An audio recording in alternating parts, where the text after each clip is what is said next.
Ito ang bagong Euromotor Samurai 155i. Ito nga pala yung bagong labas ng Euromotor ngayong taon na to. Pero ito daw ay ginaya dito sa may Honda Click 160.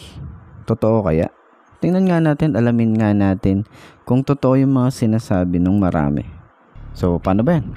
Umpisa na natin yung vlog ngayong araw na to. Ayos na ayos yan. Let's go. 1, 2, 3, 4 steps I take from my bed to the floor. 5, 6, 7, 8. Will today be rough or will today be great? 9, 10, 11, 12. Lately I've been going through hell. 13, 14, 15, 16. Today's the day. Are you coming? Are you I'm sick of being normal? I'm sick of being average. I'm sick of being mortal. I'm about to be a savage. I see a lot of things that I want, I will have them. I got a new mindset that I just established. I'll march through the cold with the nails on the pavement. I'll shovel that coal just to get out the basement. My story will be told, helping others make changes. Tingnan nyo naman, para sa price range niya na 88,900 at yung down payment niya ay 5,000, mukhang sulit naman itong EFI na to. Alam naman natin meron siyang kamukha. Tingnan natin sa personal, itong Honda Click 160, meron silang kulay white dito. Nung nakaraan kasi meron silang kulay red, para at least nakukuha ko agad kung magkano yung cash niya, magkano yung installment niya, tsaka na-share ko sa inyo kung saang branch meron.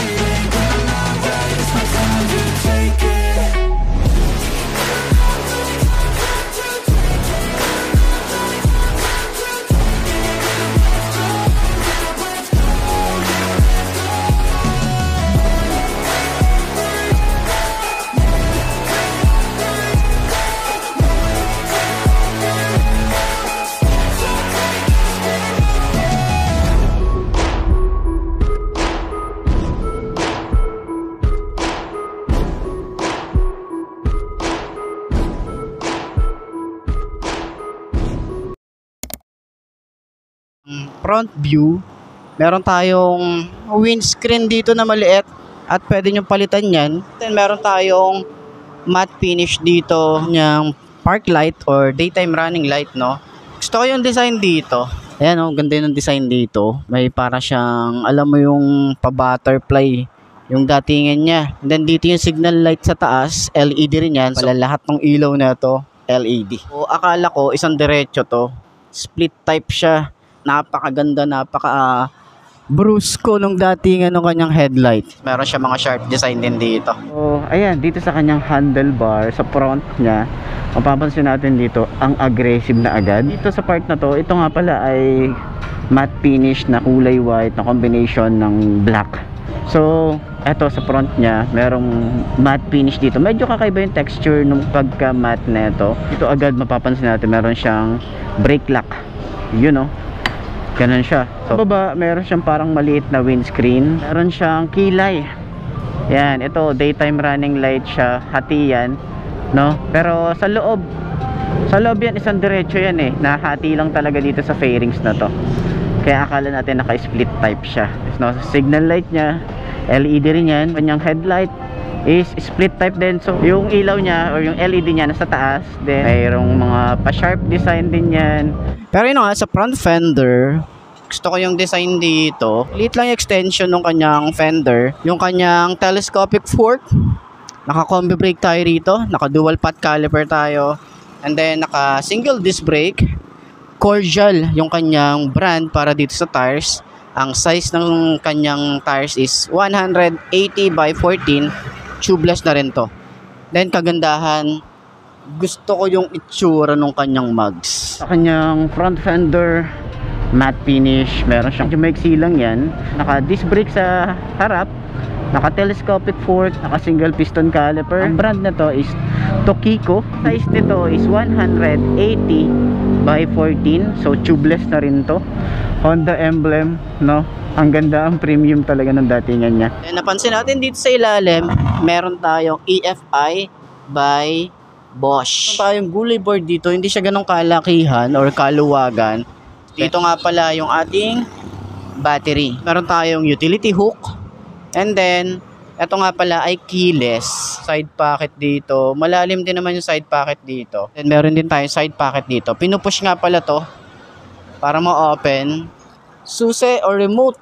Ayan, yung remote nga pala na ito. Dito, meron siyang secret key. Ayan o. Kada susi or kada remote, meron pinupush dito. So, meron siyang susi. Baba lang natin to. No? Tapos, suksok natin dyan. Pwede na natin sa seat. Ayan. Ayan. So, kagandahan din dito, meron tayong USB port. Ayan. Ready to go na yan. So, cable na lang yung kailangan nyo. Part na to, dito nilalagay yung battery. Dito may utility hook. Meron din siyang compartment dito. Press nyo lang to. Yan, para ma-open. So meron din tong USB port. So meron pa siyang side pocket dito. So yung kanyang itsura ng ating handlebar, naka-upright position tayo rito. Para siyang merong carbon fiber finish eh. Dashboard niya oh. Fully digital. And then dito, idling stop. Pwede nyong i-off, pwede nyong i-on. On and off ng kanyang headlight. Yung kanyang push start, throttle, mababaw din. Sa side, meron tayong flasher, high and low, busina, and then signal light. Wala siyang hazard, no? Dito sa part na to, para siyang may carbon fiber finish. Dito sa mga switches niya, napaka-looks premium. Idling stop, on and off. Ito naman, electric starter. Yung grip nito, talagang alam naman natin si Honda is sobrang kapit ng mga grip na ginagamit nila. Tapos napakababaw lang nito, para siyang naka-quick throttle. Is yung high and low, wala siyang flasher.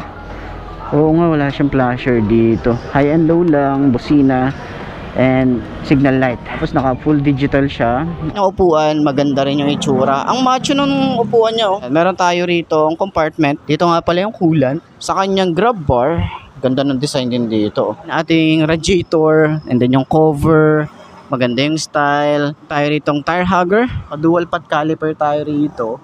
Naka single disc brake tayo rito. Ang size ng gulong dito sa likod is 120/70 by 14. Ayan, tubeless na rin to.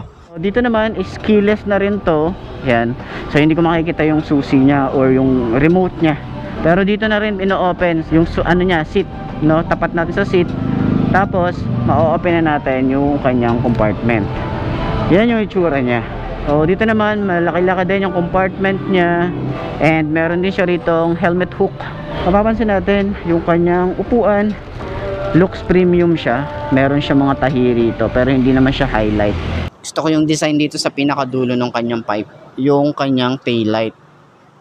Napansin natin dito, para siyang tawag dito si Icon. Ganda ng kanyang rear fender. Meron tayong plate light dito. Maganda rin yung design ng ating signal light. Yan, tsaka flexible siya oh. Naka monoshock tayo rito. And yung ating panggilid, ayan, naka ESP Plus na rin pala to. Meron tayong Euromotor dito na naka-emboss. Tayo ritong kill switch side stand. Ayan. Ang side stand, meron din tong kill switch. Yan, yung Honda Click na emblem. Ang ganda, ang premium nung datingan. Medyo kakaiba lang din yung font na ginamit dito. So ito ay wala siyang kickstart. And yung kanyang panggilid or yung filter niya rito, may nakalagay dito na ESP Plus or Enhanced Smart Power. And ito ay naka monoshock. Naka drum brake dito sa likod. At yung kanyang size nung kanyang tires dito is 120/70 by 14. Ang tires neto is federal. So dito naman sa kanyang grab bar, ganda ng finish neto. Kanyang taillight, ibang-iba na talaga dun sa taillight nung Honda Click. Yung kanyang rear fender, and may reflector, meron din siyang plate light dito. LED rin yung kanyang signal light. May swing arm din naman to. And tire hugger neto. May radiator, meron din siyang radiator cover. Yung dito sa kanyang tambucho or sa exhaust niya, stylish. Break out of my cages, I will not be nameless, I will not be aimless.